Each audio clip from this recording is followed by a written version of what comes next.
కార్తీక పౌర్ణమికి ఎందుకు అంత ప్రాముఖ్యత ఇచ్చారని మనం చూస్తే, కార్తీక మాసంలో శివకేశవులకు అభేదముగా చెప్పబడింది. అంటే ఇరువురు కూడా ఒకటే.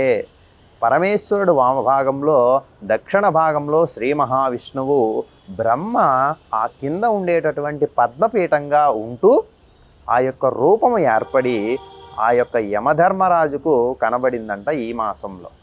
అందుకు శివకేశవులకు అభేదమైనటువంటి ఏకైక మాసంగా కార్తీక మాసం చెప్పబడింది.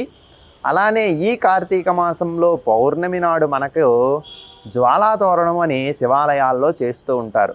దీనిలో ఆంతర్యం ఏమిటి అంటే, మనకు మీరు గమనిస్తే ఆ వరి యొక్క ఇవి ఉంటుంది కదా, వరి దుబ్బులు, వరి ఆకులు, వాటిని మనకి ఒక దండములా వేలాడదీసి దానిని వెలిగించి ఆ కింద నుంచి పార్వతీ పరమేశ్వరుల యొక్క ఉత్సవమూర్తులను 3 సార్లు అట్నుంచి ఇటు ఇట్నుంచి అటు తిప్పుతూ ఉంటారు.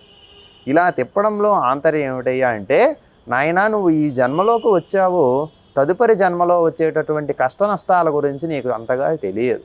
కాబట్టి ముందు నేను నీకు ఈ దేహము నుంచి పరమాత్మను చేరుకునేటటువంటి మార్గాన్ని నేను తెలియజేస్తాను.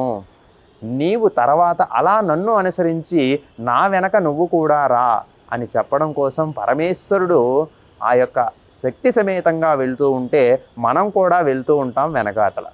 అలా జ్వాలాతారణంలో చాలా విశేషమైనటువంటి అంశాలు మనకి దాగి ఉంటాయన్నమాట.